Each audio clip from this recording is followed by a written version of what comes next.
Hello everyone, welcome back to my channel. आज हम पढ़ेंगे चैप्टर 10 क्लास 8 का, जो है एक्सपोनेंट्स एंड पावर। इस वीडियो में मैं ये बताऊंगी आपको कि एक्सपोनेंट्स क्या होते हैं, पावर क्या होती है और इनके कुछ रूल्स। जो भी हम क्वेश्चन सॉल्व करेंगे एक्सरसाइज के, हम उस पर रूल पुट करके जल्दी इजली हम आंसर ला सकते हैं। तो पहले हम देखते हैं कि एक्सपोनेंट क्या होता है। What is exponent? एक्सपोनेंट की डेफिनेशन ये है, exponent stated the repeated multiplication of the same number. मतलब एक सेम नंबर का रिपीटेड मल्टीप्लिकेशन होना with respect to number of time. मतलब जितनी उसकी पावर दिया है, जो नंबर ऑफ टाइम जिस उसकी पावर दी है, उतने टाइम्स अगर हम सेम नंबर का रिपीटेड मल्टीप्लिकेशन करेंगे तो उसको हम बोलेंगे एक्सपोनेंट। तो देखिए हम फॉर एग्जांपल उसका समझते हैं। फर्स्ट एग्जांपल है 2 उसकी पावर 3। अब ये जो 2 है वो एक नंबर है, उसकी पावर दी हुई है 3, मतलब नंबर ऑफ टाइम कितना हुआ दिया हुआ है 3। तो हम ये सेम नंबर मतलब 2 को 3 टाइम्स दिया हुआ है तो 3 टाइम्स इनटू कर देंगे, तो ये हो गया 2 की पावर 3 का एक्सपोनेंट।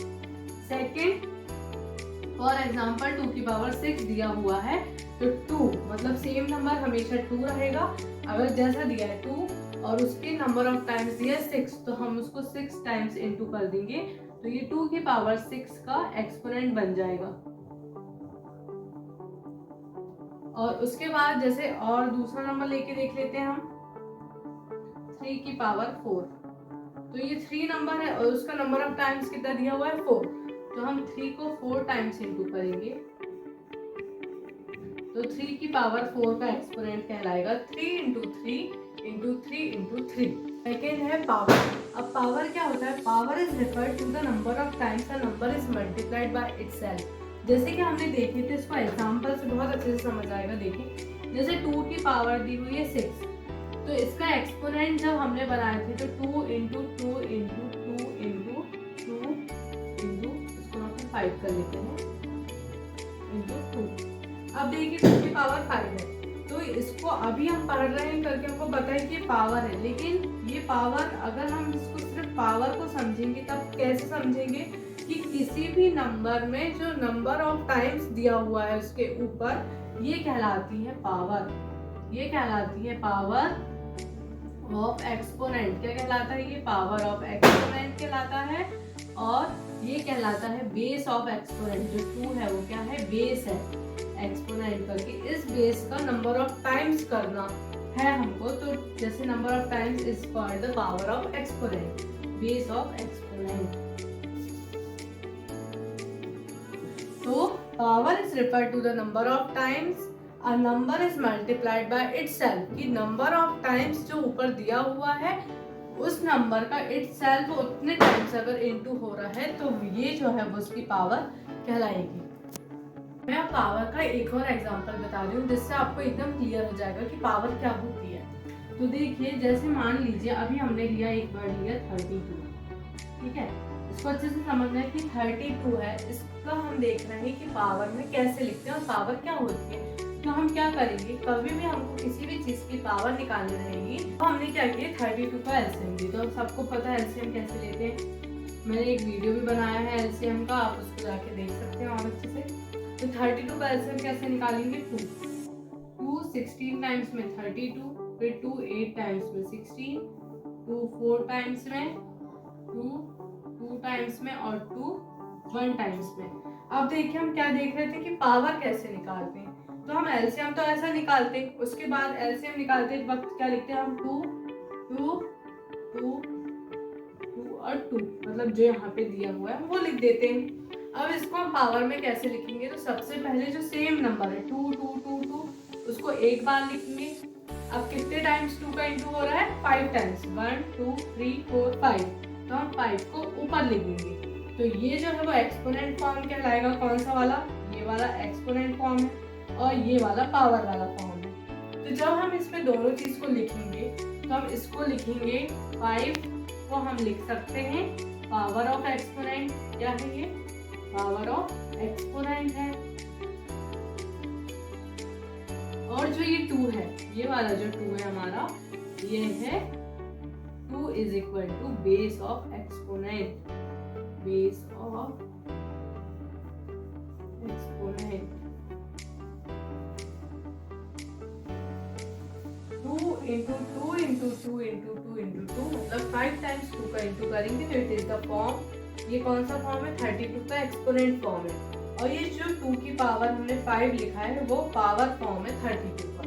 अब हम लॉज देखेंगे एक्सपोनेंट के, तो कितने लॉ हैं, 8 लॉज ऑफ एक्सपोनेंट। तो फर्स्ट है जीरो एक्सपोनेंट लॉ, तो सबसे पहले हमारा आ रहा है जीरो एक्सपोनेंट लॉ। इसका मतलब किसी भी नंबर की पावर इस लॉ में जीरो रहेगी। देखो इसको हम समझा रहे हैं आपको। सबसे पहले a की पावर 0 इज इक्वल टू 1। मान लीजिए a की पावर 0 है, तो इस लॉ पे अगर जिस भी चीज की पावर 0 रहेगी वो 1 के इक्वल रहेगा। मान लीजिए 4 की पावर 0 दी हुई है, तो 4 की पावर 0 है, इसका मतलब ऐसा नहीं कि 4 आ जाएगा, ऐसा बिल्कुल नहीं होगा। 4 की पावर 0 भी 1 ही कहलाएगा। अगर इसकी जगह 10 की पावर 0 है तो वो भी 1 के इक्वल होगा। तो ये कुछ एग्जाम्पल है जीरो एक्सपोनेंट लॉ की, कि किसी भी नंबर की पावर अगर 0 रहेगी तो वो 1 के इक्वल होगा। सेकेंड लॉ है आइडेंटिटी एक्सपोनेंट लॉ। तो आइडेंटिटी एक्सपोनेंट लॉ से हमें क्या समझ आ रहा है, किसी की भी चीज की पहचान, जैसे आइडेंटिटी क्या होती है, हमारी पहचान, तो हम इसमें नंबर्स की पहचान कर सकते हैं। तो इसमें क्या होगा, कभी भी किसी की भी पहचान करेंगे तो वो सेम एज इट इज जो नंबर दिया हुआ है उसी के इक्वल रहेगा। जैसे कि मानिए a की पावर दी हुई है 1 इज इक्वल टू a, मतलब a की पावर 1, मतलब हम a को 1 टाइम लिख रहे हैं। अब इसी का एग्जाम्पल समझिए। फॉर एग्जाम्पल अगर हमें दिया हुआ है 4 की पावर 1, तो अभी 4 की पावर 0 थी तो हम 1 लिख रहे थे। क्यों? क्योंकि जब नंबर की पावर 0 होती है जीरो एक्सपोनेंट लॉ में, तो वो 1 के इक्वल होता है। लेकिन अगर किसी नंबर की पावर 1 है तो हम इसको 1 टाइम उठा के लिख देंगे 4। जैसे कि हमने लिखे 3 की पावर 1, मतलब आंसर आ गया 3। इसकी जगह हम कुछ भी नंबर ले सकते हैं, जैसे 6 की पावर 1, तो ये भी 6 के इक्वल होगा। 10 की पावर 1, तो ये भी 10 के इक्वल होगा। थर्ड क्या है, प्रोडक्ट लॉ। तो प्रोडक्ट लॉ से हम क्या समझते हैं, किसी भी चीज का मल्टीप्लिकेशन। देखिए इसको कैसे समझेंगे, जैसे हमने a की पावर m माने, उसका मल्टीप्लाई हम a की पावर n से करें तो क्या हो जाएगा, इसमें जो पावर है वो प्लस हो जाएगी। कोई भी अगर हमको नंबर गिवन है, हम उसका मल्टीप्लिकेशन कर रहे हैं, लेकिन इसमें ये रहना चाहिए कि जो हमारा नंबर दिया हुआ है, जो हमारा ऑल मेन नंबर दिया हुआ है, वो एक दूसरे के सेम होना चाहिए। जैसे कि एग्जांपल देखते हैं, जैसे a की पावर m इंटू a की पावर n, तो ये दोनों नंबर सेम है, उनकी पावर प्लस हो गई। इसी तरीके से एग्जांपल में मान लीजिए 4 की पावर m इंटू 4 की पावर n दी हुई है, तो ये दोनों नंबर सेम है, इसलिए पावर प्लस हो सकती है। तो ये हो जाएगा 4 की पावर m प्लस n। अब देखिए इसको हम मान लीजिए m की जगह 2 लिख रहे हैं और n की जगह 3 लिख रहे हैं, तो इसका जो आंसर आएगा वो आएगा 4 और mn मतलब 2 प्लस 3, इसका आंसर हो जाएगा 4 की पावर 5। फोर्थ है कोफिशिएंट लॉ। तो प्रोडक्ट लॉ मतलब मल्टीप्लाई, और कोफिशिएंट लॉ को एक तरीके से हम डिवीजन लॉ बोल सकते हैं, क्योंकि जब हम किसी भी चीज का डिवाइड करते हैं तो आंसर को कोफिशिएंट बोलते हैं, तो इसको हम मान लेते हैं डिवीजन लॉ। तो सबसे पहले इसको देखिए कैसा हो सकता है, जैसे कि लेकिन हर लॉ में जो नंबर है वो क्या होगा, सेम होगा। जैसे a की पावर m, अब कोफिशिएंट मतलब मैंने क्या बताया, डिवाइड, तो डिवाइडेड बाय a की पावर n, और जो प्रोडक्ट ला था उसमें मल्टीप्लाई था, तो पावर क्या हो रही थी, ऐड हो रही थी। इसमें जो पावर है डिवीजन लॉ में जो पावर है वो माइनस हो जाएगी, तो a की पावर m माइनस n। और एग्जांपल देख लीजिए, मान लीजिए 4 की पावर n है और यहाँ पे 4 की पावर n है, तो ये हो जाएगी 4n माइनस n। अब मैंने अभी भी यही बताया था कि मान लीजिए 4 की पावर 4 है और 4 की पावर 2 है, तो ये हो जाएगा 4 माइनस 2, मतलब 4 की power 2। Fifth law of exponent is negative exponent law. तो इसमें जो नंबर रहेगा उसकी जो पावर रहेगी वो नेगेटिव रहेगी। जैसे कि a एक नंबर है, उसकी पावर नेगेटिव माइनस m, तो वो इक्वल होगा 1 अपॉन a की पावर m के बराबर। जैसे कि फॉर एग्जांपल समझते हैं अपन, यहाँ लिखा हुआ है 4, उसकी पावर माइनस 2 दी हुई है, तो जब हम इसको सॉल्व करेंगे, अगर ऊपर नेगेटिव पावर दी है तो हम इसको सॉल्व करेंगे, तब लिखेंगे 1 अपॉन 4 की पावर 2, तो इसका नेगेटिव में हटाना पड़ेगा हमको, उसके लिए हम रैशनल नंबर मतलब फ्रैक्शन में ले लेंगे, p अपॉन क्यू के फॉर्म में ले लेंगे। तो ये इजीली सॉल्व हो सकता है। कैसे सॉल्व होगा ये, जैसे हम इसको लिखते थे, अगर 4 की पावर नॉर्मल 2 रहती तो हम 4 इंटू 4 कर देते, पर अब 1 अपॉन 4 की पावर 2 हो गई है, तो 4 minus 2 is equal to 1 upon 4 की power 2, it means 1 upon 16। Sixth law is power of a power, मतलब कोई भी एक नंबर दिया हुआ है, उसकी पावर दी हुई है, उसकी भी पावर। तो हम कैसे सॉल्व करेंगे उसको, देखिए जैसे कि a इज द नंबर, उसकी पावर दी हुई है m, और फिर उन सब की भी पावर दी हुई है n। तो जब हम इसको सॉल्व करेंगे तो कैसे करेंगे, a ऊपर m और n दोनों को हम इंटू कर देंगे, m का इंटू n से, मतलब दोनों पावर का इंटू हो जाएगा। फॉर एग्जाम्पल यहाँ लिखा हुआ है 4 की पावर 2 और उसकी भी पावर दी हुई है 2, तो ये हो जाएगा 4 उसकी पावर 2 इंटू 2, मतलब 4 की पावर 4 इज द आंसर। हुआ है पावर ऑफ अ प्रोडक्ट, मतलब किसी भी नंबर का हमने प्रोडक्ट किया है और उसकी पावर हमको गिवन है, तो हम कैसे सॉल्व करेंगे।